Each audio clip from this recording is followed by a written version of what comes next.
स्वागत है आप सभी का। आप देख रहे हैं 20 मिनट 20 खबर। आपके साथ मैं हूं स्वप्निल। अगले 20 मिनट में आपको बताएंगे बड़ी खबरें और अहम खबरें। तो चलिए शुरू करते हैं 20 मिनट में 20 खबरों का सिलसिला। ताजमहल घूमने आने वाले पर्यटकों के लिए इन दिनों गोल्डन स्टैच्यू बॉय आकर्षण का केंद्र बने हुए हैं, जिनको देखते ही लोगों के कदम खुद ब खुद रुक जाते हैं और इनके साथ सेल्फी लेने की होड़ मच जाती है। इनका नाम है इस्माइल खान, जो यूपी के महाराजगंज जनपद के रहने वाले हैं। फिलहाल आगरा के सेवला में रहते हैं। महज 17 साल की उम्र में 3 घंटों तक बिना हिले डुले एक ही पोजीशन में खड़े रहकर स्टैच्यू आर्ट को परफॉर्म करते हैं। इस्माइल के परिवार की आर्थिक स्थिति ज्यादा ठीक नहीं है। घर में पिता इब्राहिम खान, माँ शाइमा खान के अलावा 5 भाई बहनें हैं। घर में सबसे बड़े होने के कारण जिम्मेदारियों की बोझ भी उसके कंधों पर ज्यादा है। इस्माइल 12वीं की पढ़ाई पूरी कर चुके हैं। परिवार की आर्थिक स्थिति को देखकर इस्माइल का बचपन जिम्मेदारियों के भार में कहीं खो गया। 8वीं क्लास से ही वे नौकरी करने लगे। घर की आर्थिक स्थिति ज्यादा खराब है, इसीलिए इस्माइल अपनी कला से रोजी रोटी कमा रहे हैं। इस्माइल ने बताया कि YouTube पर कई कलाकारों को स्टैच्यू आर्ट परफॉर्म करते हुए देखा था, जिससे प्रेरित होकर उन्होंने कड़ी मेहनत के बाद इसका हुनर सीख लिया।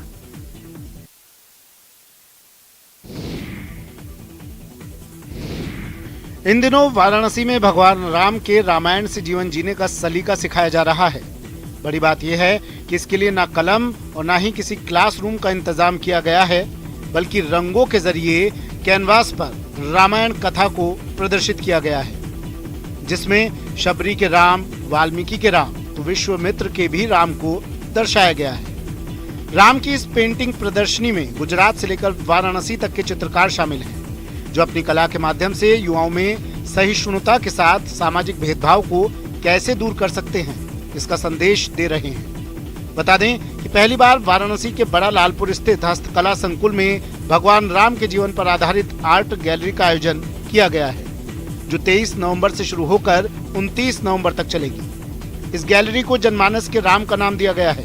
इस आर्ट गैलरी में लगे 100 से ज्यादा तस्वीरों को बनाने वाले पूरे देश के कुल 27 कलाकार हैं, जिनमें गुजरात, राजस्थान, कोलकाता, वाराणसी, गोरखपुर इत्यादि शहरों और प्रांतों के रहने वाले कलाकार हैं। इन तस्वीरों के रियलिस्टिक पेंटिंग के साथ मैथिल और अन्य कला शामिल है। दुनिया की सबसे ऊंची उड़ने वाली बत्तखें बार हेडेड गूज हिमालय और कराकोरम पर्वतों की ऊंची चोटियों को पार कर जैसलमेर पहुंचने लगी हैं। जैसलमेर की फतेहगढ़ तहसील के देगराय तालाब पर पर्यावरण संरक्षक सुमेर सिंह भाटी ने इन्हें देखा और अन्य पर्यावरण और वन्य जीव प्रेमियों को इसकी सूचना दी। ये बत्तखें तिब्बत और पामीर की पठारी झीलों पर रहती हैं, जहां से ये सर्दियों में भारतीय उपमहाद्वीप में प्रवास पर आती हैं। तालाब किनारे उगने वाली घास पर जीवन व्यतीत करने वाली इस बड़े आकार की बत्तख के सिर पर 2 काले रंग की धारियां होती हैं, जिस कारण इन्हें अंग्रेजी में बार हेडेड गूज कहा जाता है। बार हेडेड गूज के अलावा जैसलमेर के तालाब इन दिनों बत्तखों की northern shoveler, gadwall, common pochard, crested pochard, tufted pochard, common teal, cotton pygmy goose, ferruginous duck, knob billed duck, mallard और पिनटेल्ड डक सहित कई अन्य प्रजातियों की बत्तखों से गुलजार है।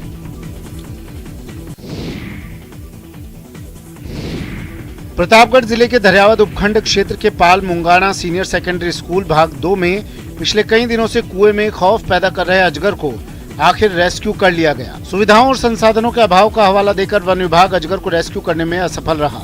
आखिरकार निराश होकर वन विभाग की टीम ने प्रतापगढ़ के रहने वाले सांप पकड़ने वाले भंवरलाल की सेवाओं को लेना पड़ा। संसाधनों की कमी का हवाला देकर अजगर को रेस्क्यू करने में नाकाम रहे वन विभाग के कर्मचारियों और अधिकारियों के सामने ही भंवरलाल और उनके साथी ने बिना किसी सुरक्षित संसाधनों के एक सीढ़ी और चारपाई के सहारे से ही 2 घंटे में अजगर को रेस्क्यू कर लिया। 10 फीट लंबे अजगर के पकड़े जाने पर खौफ के साए में जी रहे ग्रामीणों और स्कूली बच्चों ने चैन की सांस ली है। बता दें कि धरियावद क्षेत्र में अधिकांश क्षेत्र वन्य क्षेत्र में आते हैं। ऐसे में आए दिन यहाँ जंगली जानवरों, सांप और अजगर का ग्रामीण क्षेत्रों में आना आम बात है। ऐसे में अनुभव और ट्रेनिंग लेने वाले वन विभाग के अधिकारी और कर्मचारी अगर एक अजगर को रेस्क्यू करने में असफल हो जाते हैं तो क्षेत्र के लोगों को काफी दिक्कतों का सामना करना पड़ सकता है। वन्य जीवों से सजा हुआ जिला कोरबा आज भी एक रहस्यमय दुनिया साबित हो रहा है। न जाने कितने ही विरल प्रजाति के जीव जंतुओं का आशियाना बना हुआ है ये जिला। यहाँ के एक ग्रामीण के घर के पास ही एक सुंदर और दुर्लभ प्रजाति का एक हरा रंग का सांप देखा गया। इसकी जानकारी RCRS संस्थान के सदस्य शेषबन गोस्वामी को दी गई। NTPC रेस्क्यू टीम के सदस्य रघुराज सिंह मौके पर पहुंचे। सदस्यों के द्वारा देखा गया कि वो एक ग्रीन कील बैक सांप है। सदस्यों के द्वारा बड़े ही सुरक्षा और सावधानी के साथ सांप को रेस्क्यू कर लिया गया। रेस्क्यू के बाद वन विभाग ने सांप को सुरक्षित जंगल में छोड़ दिया। छत्तीसगढ़ विज्ञान सभा के राज्य संयुक्त सचिव निधि सिंह ने बताया कि ये दुर्लभ कील बैक स्नेक है, जो कि विषैला नहीं होता, लेकिन दुर्लभ होने के कारण इसे बचाना ज्यादा जरूरी है। सांप वन विभाग की चौथी अनुसूची में अंकित है। अंतर्राष्ट्रीय बाजार में इसकी कीमत करोड़ों रुपए में बताई जा रही है।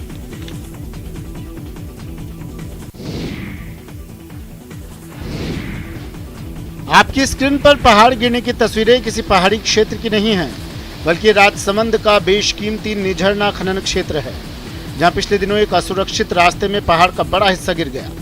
गनीमत यह रही कि कोई मजदूर और मशीनरी इसकी चपेट में नहीं आई, नहीं तो बड़ा हादसा हो सकता था। जुलाई और अगस्त में ग्रामीणों ने जिला परिषद सदस्य गणेश दास वैष्णव की अगुवाई में खान विभाग के अधिकारियों को ज्ञापन सौंपा और इस असुरक्षित रास्ते को बंद करवाने की मांग की। ग्रामीणों की शिकायत के बाद खनन विभाग ने इस असुरक्षित मार्ग को कुछ दिन पहले ही बंद करवा दिया। ग्रामीण और जनहित में खान विभाग के अधिकारियों ने मार्बल के बड़े बड़े ब्लॉक लगाकर रास्ते को अवरुद्ध कर दिया और वहां नोटिस भी लिख दिया कि रास्ता असुरक्षित है। वहीं मौके पर खनन करने वाले मालिकों को भी सावधानी पूर्वक और असुरक्षित क्षेत्र को छोड़कर माइनिंग करने के आदेश दिए हैं।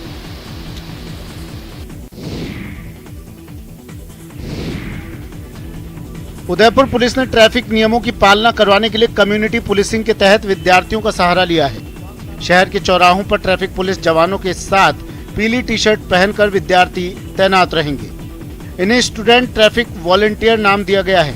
ये ट्रैफिक वॉलंटियर भीड़ भरे चौराहों पर वाहनों को सही तरीके से आगे बढ़ाने में मदद करने के साथ ही ट्रैफिक नियमों की पालना नहीं करने वाले वाहन चालकों को जागरूक करने का भी प्रयास करेंगे।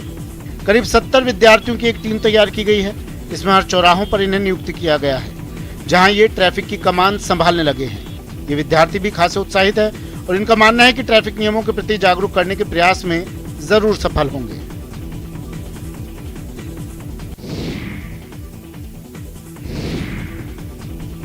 विभागों की आपसी खींचतान में विकास योजनाएं कैसे लोगों के सिर दर्द बन जाती हैं, ये साफ दिखता है उत्तराखंड की सड़कों को देखकर। सड़क तो सालों पहले बन गई, लेकिन रखरखाव के अभाव में इनकी ऐसी हालत है कि ग्रामीणों का कहना है कि इससे अच्छा तो सड़क ही नहीं होती। ग्रामीण इलाकों में प्रधानमंत्री सड़क योजना के तहत जो सड़क बनाई जा रही है, उन पर सड़क कटिंग का कार्य चल रहा है। कई जगहों पर खतरनाक सड़क जानलेवा बनी हुई है। जिन सड़कों का काम पूरा हो गया है, उन पर डामरीकरण का कार्य तक पूरा नहीं हो पाया। दरअसल उत्तराखंड में 1850 किलोमीटर लंबी 204 सड़कें ऐसी हैं जो एक तरह से लावारिस पड़ी हुई हैं। इन सड़कों से मोटे तौर पर कम से कम 250 गांव जुड़े हैं, जिनकी आबादी 40,000 से भी ज्यादा है। ये सड़कें प्रधानमंत्री ग्राम सड़क योजना के तहत बनी थी। इनको सालों पहले लोक निर्माण विभाग को ट्रांसफर हो जाना था, लेकिन लोक निर्माण विभाग ने ये सड़कें ली नहीं और PMGSY के पास इनके लिए फंड है नहीं। नतीजा जर्जर हो चुकी ये सड़कें अब लोगों के लिए जी का जंजाल बन चुकी हैं।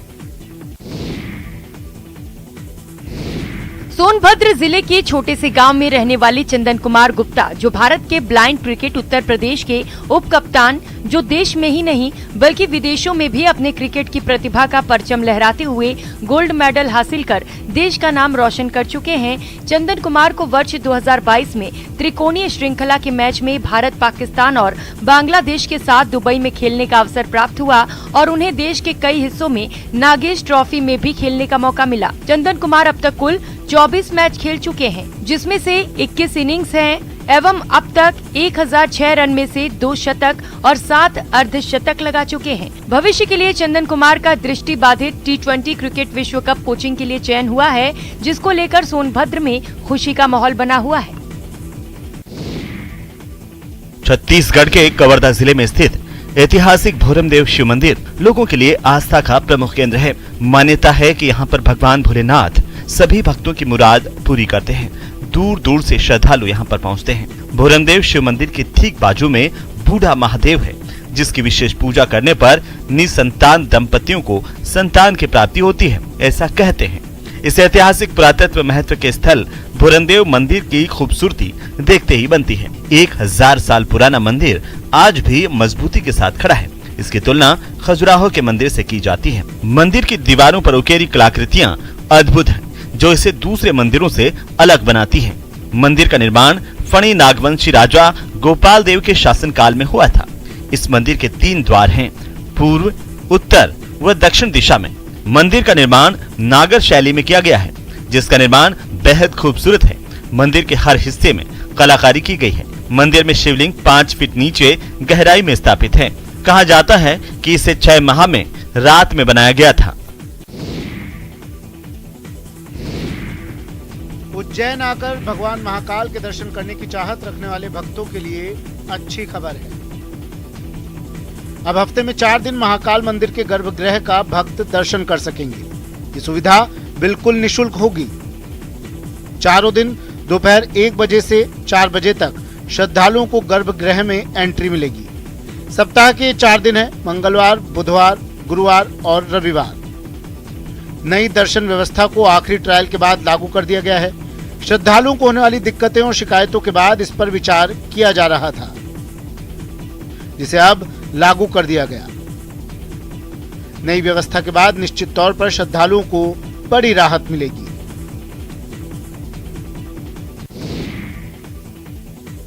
अब गंगा जल लाने के लिए हरिद्वार, गंगोत्री, ऋषिकेश आदि तीर्थ स्थलों पर जाने की जरूरत नहीं है। जब भी गंगा जल की जरूरत हो, अपने नजदीकी डाकघर में जाइए और गंगा जल ले आइए। केंद्र सरकार की पहल पर डाकघरों में गंगा जल उपलब्ध करवाया गया है।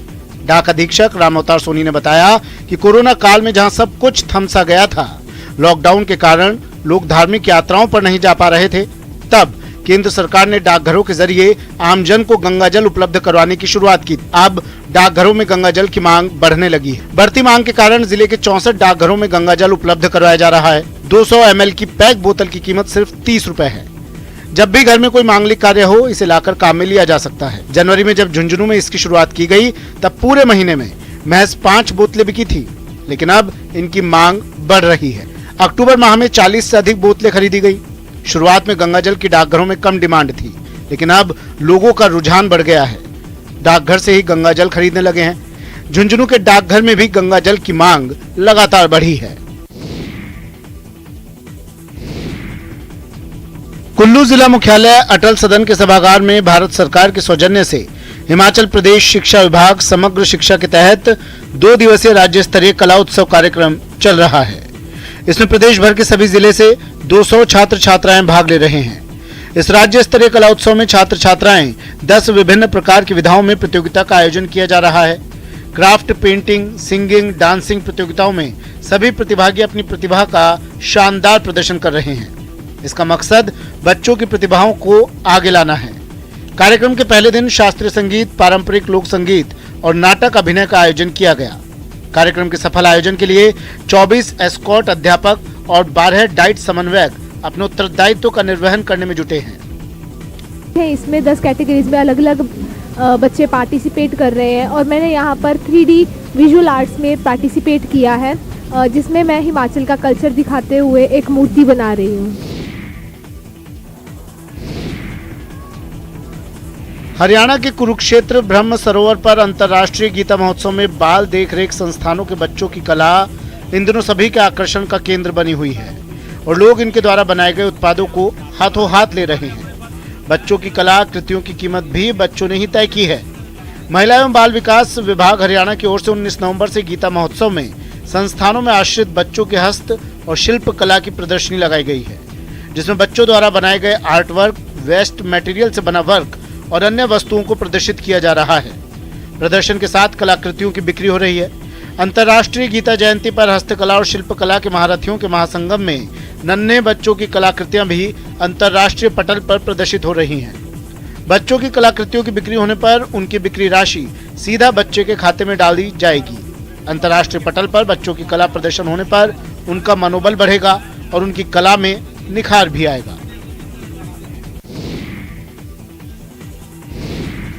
दूल्हे को घोड़े पर बैठकर बारात ले जाते देखना बहुत आम बात है और ये सभी ने देखा भी है। पर मध्य प्रदेश के बुरहानपुर में एक दुल्हन घोड़ी पर सवार होकर अपने दूल्हे को न्योता देने निकली। जब एक दुल्हन घोड़ी पर बैठकर बारात लेकर निकली तो हर कोई उसे देखकर दंग रह गया। बारात में शामिल लोग घोड़ी के आगे पीछे परिजन नाचते गाते हुए नजर आए। गाजे बाजे के साथ ये दुल्हन अपने दूल्हे को न्योता देने पहुंची। दरअसल शादियों का सीजन शुरू हो चुका है और बुरहानपुर में अब आपको दुल्हनों की बारातें देखने को मिलेंगी। जी हाँ, सही सुना है आपने, बारातें दूल्हों की नहीं दुल्हनों की। अपने टीवी स्क्रीन पर आप जो तस्वीरें देख रहे हैं वो दुल्हन की बारात की ही है। घोड़ी पर सवार दुल्हन अपने होने वाले जीवन साथी को विवाह करने के लिए आमंत्रण देने जा रही है। ये एक परंपरा है, एक रस्म है जो गुजराती समाज में निभाई जाती है। इस समाज में दूल्हे की बजाय दुल्हन को घोड़ी पर सवार करके बारात निकालने की पुरानी परंपरा है। इसे फिर से पुनर्जीवित किया जा रहा है। तमिलनाडु के मदुरई का अरीटापट्टी गांव पहला बायोडायवर्सिटी हेरिटेज गांव बन गया है। तमिलनाडु सरकार ने इस गांव की प्राकृतिक सुंदरता को देखते हुए ये दर्जा इसे दिया गया है। इसको लेकर अधिसूचना भी जारी कर दी गई है। इसकी जानकारी खुद पर्यावरण मुख्य सचिव प्रिया साहू ने अपने ट्विटर हैंडल से दी है। इस गांव को ये दर्जा जैव विविधता अधिनियम 2002 की धारा 37 के मुताबिक दिया गया है।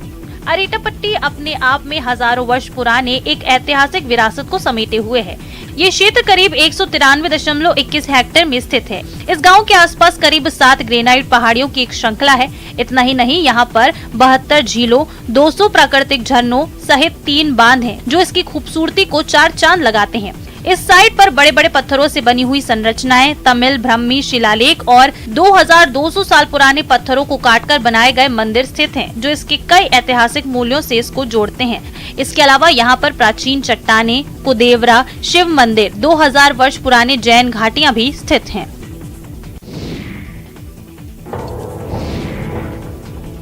एक तरफ जहां थानों में आपराधिक मामले बढ़ रहे हैं, गांव में छोटी सी विवाद को लेकर लोग थाने पहुंच जा रहे हैं, वहीं बिहार के जहानाबाद में एक गांव ऐसा भी है जहां के लोगों ने मिसाल पेश की है।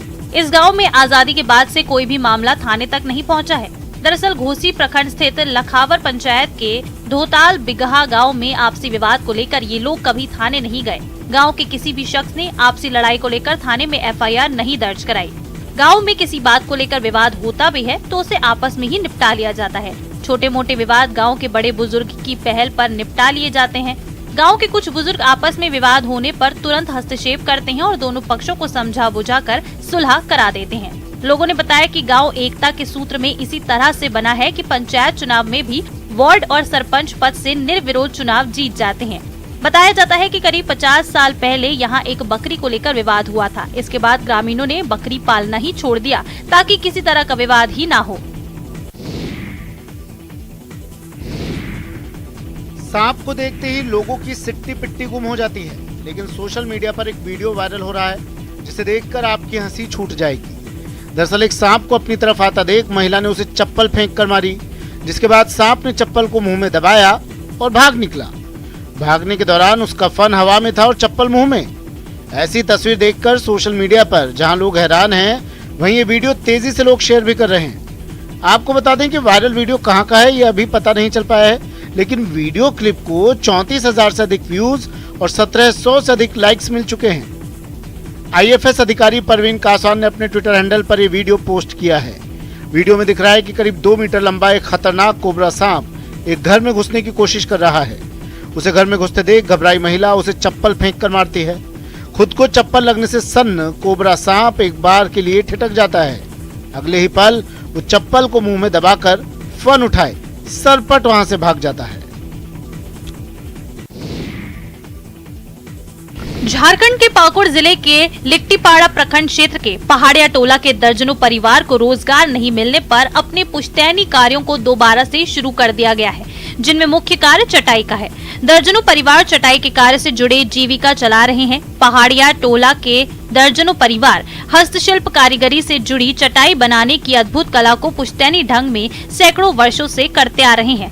मोहल्ला चटाई वाला में रहने वाले लोग भूमिहीन हैं, जो इधर उधर नौकरी करने की बजाय चटाई बनाकर अपने परिवारों की जीविका चला रहे हैं। दरअसल कारीगर अपने क्षेत्र के विभिन्न स्थानों से खिजूर के पत्तों को तोड़कर लाते हैं, जिसको धूप में अच्छे से सुखाया जाता है। फिर एक एक कर सभी पत्तों को तोड़कर उसे चीरने का काम किया जाता है, जिसके बाद चटाई बनाने का काम शुरू होता है।